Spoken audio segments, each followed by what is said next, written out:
Olá a todos, damos início a um novo episódio do 4 em Linha, o nosso programa de debate e comentário da atualidade e com visões liberais nas redes da Iniciativa Liberal do Oeiras. Nós contamos com este episódio com a Andréa Anjos Godinho, da Iniciativa Liberal de Lisboa, com Miguel Barros, de Cascais, Mariana Leitão do Oeiras, tal como eu, Carla Castro, que hoje estarei a moderadora. Obrigada também a todos os que nos estão a ver e ouvir, Facebook, YouTube e já sabem, no podcast também via Spotify, o novo formato que estreámos para o 4 em Linha. Os temas de hoje são outra vez bastante interessantes. Temos as direções ou desdireções da Direção-Geral da DGE sobre o desporto escolar jovem, o tema da abertura das aulas e o anúncio do estado de emergência. E sem mais demoras, passamos para o primeiro tema com a Andréa. Olá, boa noite a todos, como estão? Então a minha gorda desta semana. A minha gorda é o artigo que saiu, aliás, as orientações que saíram da DGS nesta semana para regular e para instruir uma série de regras sobre o desporto jovem de formação e que também abrange o escolar, por inerência. Mas antes de abordar precisamente esse tema, eu gostava de chamar a atenção e de recomendar a leitura de um artigo que o Luís Aguiar Conraria publicou no Expresso, relativamente a esta nova faceta que nós estamos a descobrir da DGS, em que ele apelida da nova PIDE e uma nova forma de fascismo higiênico, entre aspas, e que de facto acho que tem aqui alguma ligação, e eu fiz esta analogia com as recomendações, porque parece-me absolutamente inaceitável como é que, de um momento inicial, quando é o momento portanto, em que surgiu o vírus e que surgiu a pandemia, em que as preocupações são efetivamente a questão do achatar a curva para proteger ou salvar o Serviço Nacional de Saúde, eu já falei isso aqui, o que me parece desadequado, porque acho que o Serviço Nacional de Saúde tem que servir os cidadãos, mas ultrapassada essa questão do achatamento da curva, que efetivamente, e dados de hoje que eu fui consultar, portanto nós temos cerca de 13 mil casos ativos em Portugal, data de ontem, portanto a informação é data de ontem, e desses 13 mil nós temos 40 internados em unidades de cuidados intensivos e exatamente 324 em internamentos, portanto temos 360 pessoas doentes num universo de 13 mil infectadas, e não compreendo e recuso esta insistência em considerar que as pessoas infectadas estão doentes, porque não estão.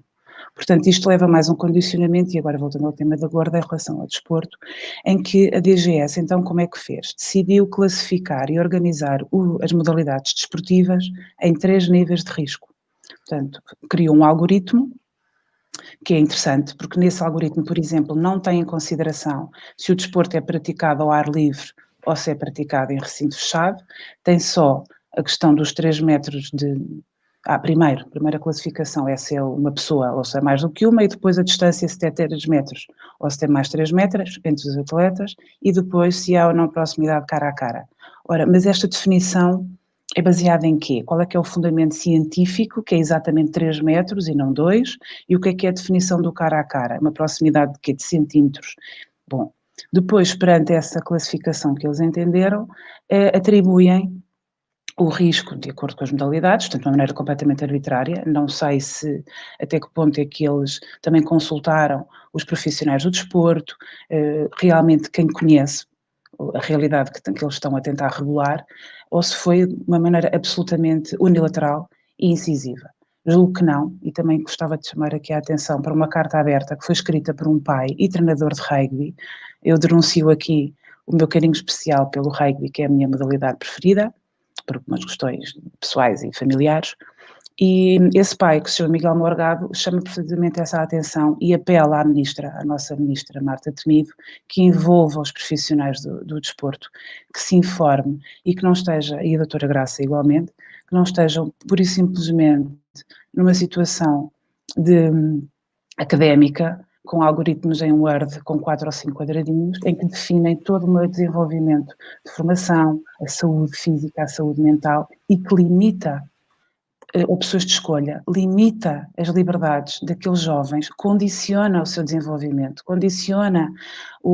vai condicionar no mínimo um ano letivo e vai fomentar não só agarrarem-se, se calhar, às Playstations e a ausência do convívio e da prática de uma questão de exercício de saúde, como também acho que vai criar uma dúvida, porque estes jovens, naturalmente, alguns vão ficar no sofá a jogar Playstation para gastar os seus tempos livres, mas há muitos que não o vão fazer e vão de facto conviver e vão para os jardins e vão ir muito bem, acho lindamente, só que qual é que é depois o racional? Posso estar com os meus 10 amigos ali no jardim do campo pequeno a conversar e a beber um sumo de laranja, se calhar a não cumprir a proximidade dos 3 metros e até próximo de face a face, porque os jovens conversam e muitos deles namoram e são amigos e graças a Deus que há afeto, e depois não podem praticar voleibol. Portanto, são estas orientações que me surpreendem e só para terminar, também gostaria de lançar aqui a reflexão, qual é que será a base legal do ponto de vista constitucional, se isto não é uma discriminação. Porquê? Porque os escalões de médio e alto risco, a DGS permite só a retoma a atividade dos escalões séniores e quem tem competições internacionais nos próximos 45 dias, também não sei porque é que está definido 45 dias e não 32 ou 29. E todos os escalões abaixo dos séniores e nestas competições internacionais não têm permissão de regresso, não está prevista qual é o timing, e isto é altamente preocupante e para mim é muito grave, não só para as liberdades individuais dos jovens, como também para os clubes e associações que têm a sua vida completamente condicionada e que têm o seu futuro muito limitado, porque correm o risco de não resistir. Por fim, um bravo à iniciativa liberal. Fico muito orgulhosa mais uma vez e revejo-me inteiramente na comunicação que foi feita pelo nosso deputado João Coutinho de Figueiredo, que eu tive a ler nas comunicações e que me revejo e já parabenizei via redes sociais, que a iniciativa realmente não deixa passar em branco este atentado às nossas liberdades e fico orgulhosa por saber que por nós não passarão. Mariana? Obrigada, Andreia, e boa noite a todos. Bem, eu vou só fazer aqui uma pequena nota, para já, de facto, dizer que a atenção que a Iniciativa Liberal dá aos jovens é, sem dúvida, crucial, pois este segmento da população é sistematicamente preterido pelos diversos governos, e em especial por este governo de António Costa, como já foi possível ver por uma série de situações de total discriminação ou mesmo insensibilidade para com as crianças e jovens. E vou enumerar aqui alguns que para mim foram alguns exemplos desta discriminação e insensibilidade. Neste caso concreto, a ausência de critério lógico que justifica esta discriminação etária na retoma das atividades desportivas e a ausência de qualquer suporte a esta decisão do governo, a cruel medida de isolamento nos centros de acolhimento e que a Iniciativa Liberal também criticou, a responsabilização que foi feita aos jovens no aumento de casos de Covid e que, no fundo, resultaram na lei seca, quando o foco do problema esteve sempre nos lares, o aumento exponencial do desemprego de jovens com menos de 35 anos, os últimos números divulgados pelo INE falam em cerca de 122 mil jovens que vieram para o desemprego durante a pandemia, sendo que o Governo continua a manter em vigor uma série de restrições que prejudicam profundamente a economia e sem medidas concretas para a sua retoma. E veja-se também que as crianças e jovens foram brutalmente penalizados com o fecho das escolas, tendo como alternativa a telescola, que foi claramente insuficiente e completamente desadequada das necessidades educativas. E, no fundo, como as crianças não votam e os jovens são quem mais se abstém, o governo PS sabe que aqui não vai obter votos, pelo que sempre que é preciso sacrificar politicamente, sacrificam-se as crianças e os jovens. Mas o governo, no fundo, é eleito para servir toda a população, independentemente da idade, pelo que esta discriminação e a falta de adequação das políticas para fazer face às necessidades concretas deste segmento é, no fundo, não estar a cumprir com o mandato que lhes foi atribuído. Pronto, era esta a nota que queria deixar e passo então a palavra à Carla, que sei que também quer comentar esta guarda. Obrigada. Eu agradeço os excelentes pontos de vista e gostava de acrescentar 2 ângulos adicionais. O primeiro, como o desporto tem sido maltratado na sua própria dignidade, no papel que tem para os indivíduos, quer do ponto de vista social, do ponto de vista de saúde, e isto abrange, de saúde, inclusivamente de saúde pública, e isto abrange de jovens a adultos a idosos. Um segundo aspecto, mais reflexão que eu gostava de fazer, mais dirigido ao tema em concreto dos jovens, é o seguinte: nós falamos muitas vezes que há um afastamento dos jovens da política. Eu tenho comentado aqui, nomeadamente neste espaço, que a descredibilização das instituições democráticas e do próprio papel do governo e estas confusões de todas as direções que fazem contribuem para esse papel de descredibilização, de afastamento e que são um mau papel para a própria democracia. E pronto, eu gostava bastante de me focar nisto, porque eu creio que nós estamos mais uma vez nesta situação. Nós estamos perante uma decisão difícil de entender nos fundamentos, com falta de explicação pelas autoridades, e eu acho que é muito importante isto ficar claro. Estes dois eixos, da falta de fundamentação e da falta de explicação, comunicação, transparência, já se vai percebendo que não se coaduna com a atitude que a Iniciativa Liberal tem na política, com aquilo que nós defendemos. E pronto, eu gostava de reforçar também que estes papéis, estes fatores são importantes para a adesão à política, para o respeito pelas pessoas, pelos políticos, pelas instituições, pela democracia, e que isto se faz no dia-a-dia. Portanto, isto não se faz com teorias, isto se faz com a realidade no dia-a-dia, e não é claramente o que este governo faz. E com esta nota adicional, e sem mais demoras, eu ia passar a palavra agora. Carla, Sim, eu sei Andrei, que estou sempre claro. a romper aqui o esquema, Não, mas eu esqueci-me de referir uma de todo coisa, mesmo. e eu hoje De gastei muito tempo, mas de todo. esqueci-me de referir que é curioso e eu recomendo a consulta. No tal documento, as orientações da DGS para o desporto de formação, eles têm um anexo que é um termo de responsabilidade que vão obrigar os atletas, se já forem maiores de idade, ou então os seus encarregados de educação a assinar. E quero chamar aqui a atenção para o último parágrafo desse termo de responsabilidade, que diz assim: eu participarei sempre que solicitado nas iniciativas de sensibilização para prevenção e controle do Covid-19. Quero só chamar a atenção a isto porque parece que temos aqui um novo mantra. O Covid-19 que ficou aqui quase uma questão de religiosidade. E então o que eu acho é que tenho aqui uma sugestão, em vez deste parágrafo, porque é que eles não põem, assumo os riscos que corro ao praticar o desporto que eu amo, porque isso é muito mais importante para mim e traz muito mais vantagens do que o natural risco que eu estou a correr de contágio, obviamente cumprindo todas as regras de higienização, mas isso é uma questão de responsabilização individual e nós temos que acreditar que as pessoas, sim, são responsáveis e inteligentes e não são só os membros do governo. Pronto, já disse o que tinha a dizer e agora... Obrigada, Andreia, e é sempre bem-vindo notas adicionais, portanto estamos à vontade, felizmente. E Miguel, passava então agora aqui para o próximo tema. Obrigado, Carla, e boa noite a todos os que nos estão a ver e a ouvir. O meu tema é a próxima abertura das aulas. Estamos mais ou menos a 2 semanas para o que é a reabertura do ano escolar.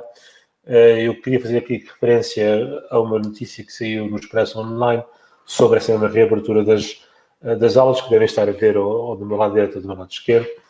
Mas aqui o tema que me traz aqui é, nós temos tido toda esta disrupção das nossas vidas e as crianças certamente o tiveram a partir de março em termos de como funcionou o seu ano escolar. Portanto, devíamos estar a olhar para a reabertura do ano escolar como uma prioridade nacional, como algo a quem vamos dar toda a atenção, por forma a que o ano escolar que vai começar seja, dentro do possível, o mais normal, que as crianças tenham oportunidade de começar a escola em segurança, tenham possibilidade de recuperar conteúdos, tenham possibilidade de socializar e que, no fundo, que a escola continue a funcionar como o elevador social que deve ser. Nós olhamos, no entanto, para a realidade, essa realidade é infelizmente muito diferente. Há 15 dias da semana em que as aulas devem reabrir, a grande maioria das escolas públicas ainda não fixou a data exata da reabertura. Ainda não distribuiu aos encarregados de educação o plano do ano escolar ou o plano de contingência, como lhe queiram chamar, em que explica como é que as turmas vão funcionar, como é que os horários vão funcionar, o que é que vai ser diferente do funcionamento da escola. Como é que vai acontecer se um aluno que tenha de estar em quarentena durante 1 ou 2 semanas vai recuperar esse tempo em que não pôde estar na escola? Ou como é que vai funcionar se por qualquer motivo a própria escola tiver de fechar ou tínhamos um caso de um outro professor que não podem dar aulas por um motivo relacionado com a pandemia. Toda essa plano, toda essa visão, todos esses objetivos não existem. Ou pelo menos não se vêem a 15 dias da data da reabertura. O que nós vemos, infelizmente, é mais do mesmo. É fair prof a dizer que talvez tenha que fazer greve se não estiverem garantidas as condições de segurança para os professores, mas se não fosse isso, estariam na mesma a ameaçar fazer greve por um outro motivo qualquer. Portanto, é apenas uma questão de semântica, na minha opinião. Temos outras entidades a queixarem-se que não têm meios ou para os funcionários auxiliares ou para os funcionários de cantinas, etc. Portanto, estamos exatamente na mesma como temos estado há décadas, em vez de, num ano em que é precisamente extremamente importante que o ano escolar volte dentro do possível, como disse, à normalidade, não estamos a fazer. Estamos simplesmente a repetir situações do passado que infelizmente não auguram nada de bom para a recuperação de conteúdos, para o regresso a uma escola normal e segura. Era isso que eu tinha para comentar. Sei que a Andrea, que já está ali a sorrir, queria acrescentar alguma coisa. Força, Andrea. Sim, Miguel, obrigada. Quero referir, portanto, a notícia que saiu também esta semana do Centro Europeu de Prevenção e Controlo das Doenças, que validou a reabertura das escolas. Ou seja, o próprio ECDC informou e validou e alertou e relembrou que as crianças e as escolas não são a principal fonte de propagação da epidemia. Portanto, isto leva-me a crer que há aqui alguma desorganização, desnorte e descontrolo na organização desta nossa missão, que deve ser prioritária, além de ser a educação no seu todo, não é? Na minha opinião, a educação é o grande mote dos próximos 10, 20 anos neste país, mas agora em micro é a reabertura das escolas. Outra nota que eu quero dar é que tivemos realmente um final de ano de período letivo complexo, tenso, o medo inicial e depois toda a adaptação à nova realidade, mas julgo que, exatamente como o Miguel disse, sendo este um ano tão importante, mas tão importante, não só de estabilização e de dar confiança às crianças e aos pais de que a situação passa também por cada um de nós e dar-lhes essa sensação que não vale a pena sucumbir perante o medo. Portanto, nós temos que resistir e ser um bocadinho racionais. Precisamente neste ano é quando vemos então ainda um maior desnorte, porque há escolas, pelo menos aqui na área da Metropolitana de Lisboa, que eu tenho conhecimento, que ainda nem sequer lançaram os vouchers, os pais não têm livros, as turmas não saíram. A minha filha anda aqui numa escola da zona e ela própria já está ansiosa porque também se quer começar a organizar e saber horários, quando é que começam as aulas, quando é que não começam, e é esta incerteza, é este ambiente que gera alguma ansiedade, isto associado a tudo o resto, que não considero positivo, nem vejo grandes motivos, porque este ano, de alguma maneira, foi mais leve em algumas tarefas e acho que devia ter havido uma grande preocupação e aproveitamento deste tempo morto para apresentar agora um plano muito bem definido e incisivo e arrancar com toda a força, com toda a confiança e segurança, naturalmente. Carla, também querias comentar? Sim, quero voltar e reforçar um bocadinho também aquilo que disseram, que eu concordo totalmente quer com o teor, quer com a gravidade do tema. Realçar mais uma vez que os estudos, portanto as declarações que a Andrea comentou das declarações da CEDC são bastante relevantes, tal como relembrar que noutros países foram feitos estudos nas escolas que abriram no final do ano letivo, ainda em contexto de pandemia, e que indicam claramente o número residual, quer de casos de crianças, quer de contágios feitos em ambiente escolar. Isto é, portanto, bastante, porque o facto de haver crianças contagiadas, elas podem ser contagiadas em contextos de coabitação e não fazer propagar a pandemia nas escolas. Mas reforçava também o facto da falta de preparação que o Miguel já abordou. As escolas estão a abrir nos próximos dias, a comunidade escolar está na expectativa, e isto não se faz.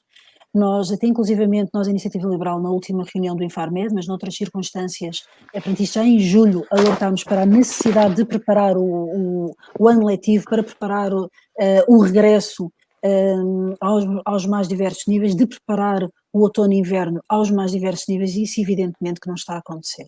Portanto, nós temos que ir adaptando a capacidade adaptativa às respostas, ao conhecimento que temos, à evolução da doença, isso é evidente. Mas não há nada que explique como é que nós, neste momento, estejamos sem respostas, a não ser o normal desgoverno e o normal falta de respeito para com o cidadão. Mas há outro ponto que eu gostava de salientar, que é que eu não vejo isto abordado na sociedade, em profundidade nem em meia profundidade, o destaque merecido que tem, que é o impacto na saúde mental das crianças. Este tema, só ele daria um programa em si mesmo. Eu vou fazer um esforço enorme para não me alongar, mas dar apenas 2 ou 3 notas.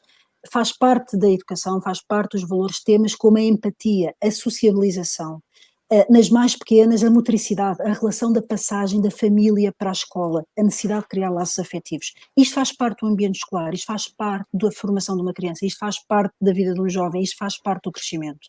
E, portanto, tudo isto parece não aparecer na equação das escolas.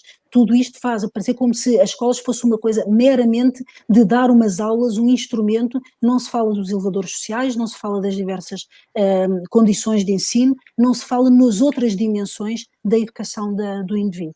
E, portanto, eu acho que estes temas têm de ser falados, eles têm de ser ponderados, e tal como nós temos vindo a alertar nas últimas semanas, nos últimos meses, que se temos um ensino não presencial, temos de pensar em estratégias para lidar com o agravamento das assimetrias sociais, que faz parte dos efeitos, também neste caso do isolamento das máscaras, quando começamos a falar em todos estes temas, nós temos de lidar com este tema também da sociabilização e da evolução das crianças, e eu vejo este tema simplesmente ignorado e faz-me sinceramente bastante confusão. Portanto, este é um tema bastante preocupante. Eu agradeço em especial ao Miguel por o ter trazido e vamos passar sem mais demora. Sim. Posso-te fazer uma pergunta? Claro, Tu que és uma nossa voz na Assembleia, que tens outra experiência e outra sensibilidade. Tu não achas que também pode ser uma questão de medo do governo de tomar uma decisão e uma atitude política porque sabe que há uma facção que não vai satisfazer? Eu noto, socialmente, não sei se é a vossa percepção, mas noto que a sociedade está muito dividida entre os pais que reconhecem toda essa importância que acabaste de escrever e que é exatamente assim, mas depois há ali uma grande fatia da comunidade educativa que está com muito medo, claro, medo incutido por toda esta... Pronto, não vou comentar, não vou desativar. E a minha pergunta é esta: achas que o governo não pode estar a fazer um compasso de espera para ver para onde é que pende e quem é que vai satisfazer melhor? Isto é quase uma troca é um governar à vista, não é? Pois, é assim, são sempre interpretações pessoais, não é? Eu acho claramente que há aqui um agradar a determinados grupos da sociedade e que não estão a pensar nos principais pessoas que deviam estar a pensar, que é nas crianças. E isso é extremamente gravoso. Eu acho também que há alguma falta de coragem de assumir, e eu assumo que isso é sinceramente por falta de competência. Lamento, eu sou muitíssimo crítica em relação à não competência deste governo e, portanto, admito que isso gera uma própria capa de silêncio como proteção, e acho que eles gerem por cultura de medo, porque quanto mais medo houver, menos questionar vai haver. Eu acho que é um conjunto tudo isto. O que é muito triste, não é? Porque no final da história quem fica prejudicado somos todos nós, indivíduos, pessoas, cidadãos, que devíamos ser nós, devíamos estar a ser servidos por toda esta gente e por todo este governo. E não neste caso as crianças. Exatamente, e não servir as próprias clientelas e as suas conveniências e os populismos e seja o que for. E, portanto, isso é muito mau sinal e eu espero que todos estes passos que nós aqui temos de contributo, de debate, eu acho que com indignação, mas sereno e construtivo, que também faça alertar as pessoas para isto, não é? E que nós merecemos melhor, nós merecemos muitíssimo melhor do que isto, por favor, isto não tem senso nenhum e nós vemos governantes noutros países, também vemos maus exemplos, obviamente, mas nós vemos situações, pessoas a falarem com dúvidas e reparem, ainda há pouco estava a dizer, e vamos adaptando as coisas, mas ninguém vai querer saber certezas absolutas para os próximos 6 meses neste tema. Há aqui uma multiplicidade de variantes, mas se for falando, olha, eu nisto estou convicto e nisto tenho dúvidas e vamos evoluindo em conjunto, as pessoas percebem, as pessoas não são, nós não podemos assumir que as pessoas são genericamente burras, não é? Exatamente. Peço desculpa de falar assim, mas é o que parece que nos trata. Estou por isto é uma coisa que nós merecemos melhor, nós somos capazes de melhor e não há desculpa nenhuma para não fazermos melhor. Subscrevo totalmente. Sem dúvida. E pronto, acho que foram mais uma vez belíssimas aportações, e nós temos mais um tema quente. Mariana, vais-nos trazer aqui mais um grande ponto da semana. Sim. Vou sim. Exatamente, e nada melhor do que continuar a incutir este medo do que vir anunciar um estado de contingência com 15 dias de antecedência. Portanto, sabemos que esta semana foi decidido em Conselho de Ministros que a partir de 15 de setembro passamos do estado de alerta para o estado de contingência, e lá está, 15 dias de antecedência de anúncio, coincidentemente numa altura em que António Costa anda a ser bastante falado na comunicação social pelos piores motivos, e de facto sem que se perceba exatamente o objetivo deste anúncio, nem tão pouco as implicações deste estado. Já temos uma série de restrições nos espaços públicos, funcionamento das escolas, horários de estabelecimentos definidos, regras sanitárias para a sua frequência, etc. E a pergunta que eu faço é o que é que no fundo vem este estado de contingência a acrescentar e qual é a base científica ou legal para o implementar? A ministra Vieira da Silva alegou que o estado de contingência vai vigorar para que se possam definir as medidas necessárias em cada área para preparar o regresso às aulas e o regresso de muitos portugueses ao local de trabalho. Na minha opinião, estes argumentos são bastante débeis, pois mesmo que o estado de contingência a vigorar, as escolas vão continuar a funcionar, as pessoas vão continuar a ir para o seu local de trabalho. E além disto, anuncia-se um estado de contingência, mas medidas e regras concretas só serão anunciadas mais à frente. E lá está, portanto, não consigo deixar de pensar que este anúncio, no fundo, é uma manobra política e não uma medida sanitária e cujo único propósito é, de facto, incutir mais medo à população, gerar pânico, alimentando uma ideia de que o governo está a fazer alguma coisa quando, no fundo, não está a fazer nada. Estão apenas a querer criar uma falsa sensação de atuação governativa. E numa altura em que é fundamental preparar a retoma económica do país, o governo continua mais preocupado em restringir liberdades individuais, em continuar a protelar uma crise económica sem precedente, com fome e pobreza a generalizarem-se, e em criar manobras de extração para aquilo que tem sido a sua precária atuação em toda a sua governação. Lá está, como dizia o Miguel, precisamos de melhor. No fundo, um governo que fala muito, mas que naquilo que são as suas competências executa pouco e mal. E que neste momento, muito sinceramente, é o que eu vejo, já só pensa nos milhões da Europa como salvação da pátria, quando no fundo esses milhões são apenas um penso rápido, não vêm sem contrapartidas e não vão conseguir resolver os problemas estruturais do país. Por isso, em vez do governo andar constantemente a gritar fogo sem que haja fumo, devia estar mais preocupado em agir, nomeadamente nos lares. Os números de infectados vão continuar a oscilar à medida que o país vai desconfinando, mas também sabemos que o impacto é reduzido, pois a taxa de mortalidade é baixa. Os segmentos da população que devem ser de facto protegidos, nomeadamente os idosos, têm sido deixados à mercê dos acontecimentos e preferindo este governo em meter toda a gente no mesmo saco, sabendo as consequências desastrosas que no fundo isso representa para a economia, para a população em geral, e não fazendo o seu trabalho, que é proteger quem tem de facto de ser protegido. E, mais uma vez, na minha opinião, não há qualquer critério lógico que sustente esta decisão do governo.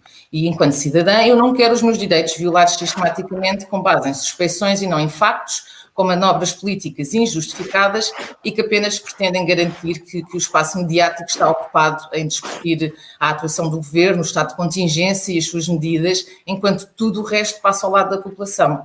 E deixo aqui algumas perguntas. Até quando é que isto irá continuar? Até quando é que o governo irá continuar a decretar estados para continuar a restringir liberdades? Até quando iremos permitir isto? E até quando o Presidente da República vai continuar a pactuar com estas decisões que são completamente arbitrárias e injustificadas? E nota final, já não bastava termos um governo completamente desnorteado, temos também um Presidente da República desnorteado e mais preocupado no seu mediatismo pessoal e em promover a sua reeleição do que em defender concretamente os interesses da população. Pronto, e relativamente ao estado de contingência, eram estas as notas que eu gostava de deixar, e passo então a palavra ao Miguel, que sei que também quer comentar este tema. Sim, quero fazer dois comentários, um primeiro breve e um mais longo. O primeiro é que esta mensagem que se está a passar de que a situação de contingência é resultado da reabertura das aulas, de todos estes movimentos de massas que vão ocorrer, parece-me ser a mensagem errada. A abertura da escola é uma coisa muitíssimo importante. Não devíamos estar aqui a dar uma conotação negativa, para as pessoas não ficarem com a ideia de que agora, eventualmente, um ressurgimento ou uma segunda vaga foi por causa da escola. É uma estratégia e uma política, na minha opinião, absolutamente vergonhosa. O segundo ponto, e talvez o ponto que eu queria falar, dispensar um pouco mais de tempo, é o seguinte: tudo isto, todas estas restrições de liberdade, de não podermos reunir, de certos estabelecimentos fecharem em determinadas horas, restrições no desporto, por tudo, está-se a tornar normal e não devia ser assim. Tudo isto devia estar muito melhor definido, explicado, por forma a ser compreendido por todos, porque o que é muitíssimo difícil de compreender pela maior parte da população é toda a arbitrariedade que existe em muitas dessas regras. Se alguém se dedicar a ler todas as instruções sobre, todas as restrições sobre o que se pode e não se pode fazer, há ali um aspecto que sobressai, é que quase todas elas impõem um custo à atividade privada ou à liberdade dos cidadãos. E muito poucas impõem um custo à atividade pública ou ao coletivo. E eu dou um exemplo. Muitos empresários não podem ter o seu café aberto a determinadas horas, ou não podem vender álcool, ou não podem fazer o que quer que seja. Mas não existe o reverso da medalha, que é, por exemplo, alargar o horário de funcionamento, por exemplo, dos serviços públicos, para permitir um atendimento presencial mais espaçado e mais ao longo do tempo, e para reduzir as filas de espera que existem, por exemplo, na recuperação do cartão de cidadão. Ou porque é que não existe, por exemplo, agora, com a reabertura do ano escolar, para que as turmas sejam mais pequenas, o alargamento do horário escolar e os professores poderem trabalhar um bocadinho mais todos os dias. As medidas são extremamente assimétricas e isto é muito, na minha opinião, muito preocupante e injusto. Para além de todas as restrições de liberdade que continuamos a ter, o esforço de combater esta pandemia não está a ser distribuído de uma maneira justa e igual por todos na sociedade portuguesa. Era esse o meu ponto. Carla, passo de volta para ti. É realmente fundamental, porque isto é grave, o que está a passar é grave. E nós não nos podemos resignar, não nos podemos calar, e tal como o Miguel está a falar nesta tal normalização, eu receio muito que como sociedade nos estejamos a conformar com esta arbitrariedade e com esta componente autocrática.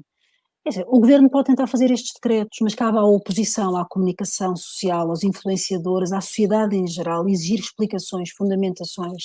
É necessário que nós não deixemos que esta atitude autocrática, é necessário exigirmos que os cidadãos sejam tratados com respeito. E os sinais são alarmantes por todo lado, não são apenas estes. Vou dar só levantar o véu sobre outro tema, que é a encenação de uma possível crise política que só alimenta as notícias e o interesse dos próprios, e eu gostava de colocar uma reflexão em cima da mesa, que é sobre o momento em que nós estamos a viver atualmente, e desta vez não é sobre pseudo-crises políticas.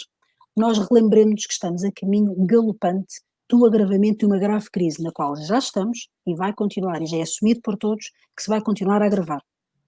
Nós estamos nas vésperas da aprovação de um orçamento de Estado e de decisões fundamentais sobre as aplicações dos fundos europeus, determinantes para os próximos larguíssimos anos.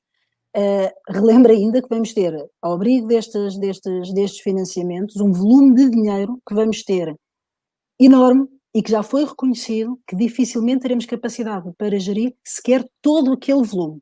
Há projetos, em cima disto, há projetos que vão ser debatidos profundamente na sociedade, não é só no largo espectro partidário, é mesmo na sociedade civil. Não são só projetos, é mesmo o próprio sentido do caminho da recuperação de Portugal, o que é que nós deveríamos ambicionar e aproveitar esta triste ocasião e ver como é que nos vamos reconverter. E andamos nestas gigas-jogas políticas mesquinhas, pequeninas, de curto prazo, manobras de diversão, por um lado, tiques autoritários por outro. E isto é o quê? Eu não me posso cansar de alertar, e não me canso de alertar para isto, porque nós queremos, e voltamos à mensagem que também já passámos aqui neste programa, que é nós temos de tentar fazer as coisas de forma diferente, temos que exigir que as coisas sejam feitas de forma diferente, e nós queremos assim, e queremos também, pelo menos, que as pessoas que valorizem esta forma de estar e esta forma de fazer política e de existência da sociedade, também que se juntem a nós. E era um bocadinho esta mensagem que eu também queria deixar, também talvez para terminar o programa de hoje. Eu não sei se os meus colegas querem acrescentar algo mais. Não, eu gostava só de alertar os meus liberais de Lisboa. que Sim. estamos em campanha, Muito bem. vão haver eleições, dia 12 de setembro, não deixem de votar.